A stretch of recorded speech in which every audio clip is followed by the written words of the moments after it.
ക്രിമിയയിൽ Ukraine നടത്തിയ ആക്രമണത്തിന് പിന്നിൽ അമേരിക്കയാണെന്ന് റഷ്യ ആരോപിച്ചു.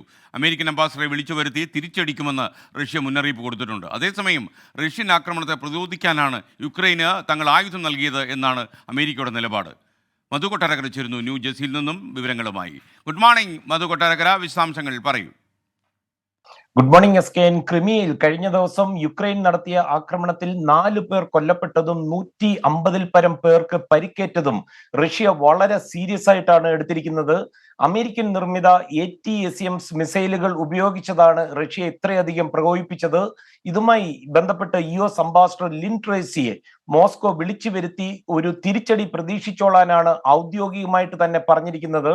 ഈ യുക്രൈനുമായിട്ടുള്ള യുദ്ധം തുടങ്ങിയതിന് ശേഷം ഇത് ആദ്യമായിട്ടാണ് കാര്യങ്ങൾ ഇത്ര അപകടകരമായ നിലയിലേക്ക് വഷളാകുന്നതെന്നാണ് റഷ്യ പറയുന്നത്.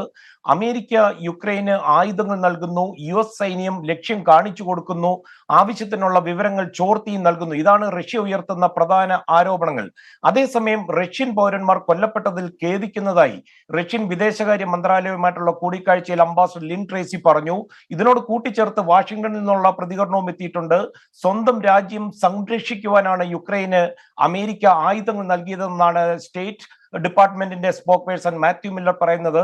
SKN, ഒരു വശത്ത് യുക്രൈനുമായുള്ള യുദ്ധം അങ്ങനെ മുറുകുമ്പോൾ റഷ്യയുടെ ആഭ്യന്തര സുരക്ഷാ വീഴ്ചകൾ ഒന്നിനു പുറകെ ഒന്നായി വരികയാണ്. ഞായറാഴ്ച റഷ്യയുടെ തെക്കൻ പ്രദേശത്ത് ആയുധധാരി ആരാധനാലയങ്ങൾക്കുള്ളിൽ കടന്ന് 20 പേരെ കൊന്നൊടുക്കിയതിന്റെ ഞെട്ടലിലാണ് റഷ്യ ഇപ്പോഴും. SKN. Okay, thank you. Madhu കൊട്ടാരക്കരയാണ് അമേരിക്കയിൽ നിന്ന് തത്സമയം ചേർന്നത്. എന്തായാലും ഈ ഉത്തര കൊറിയയും റഷ്യയും തമ്മിൽ ബന്ധപ്പെടാനുള്ള നീക്കങ്ങൾ ലോക സമാധാനത്തിന് തന്നെ ഭീഷണിയാകുമോ എന്ന് ആശങ്കപ്പെടുന്ന ആളുകളുണ്ട്.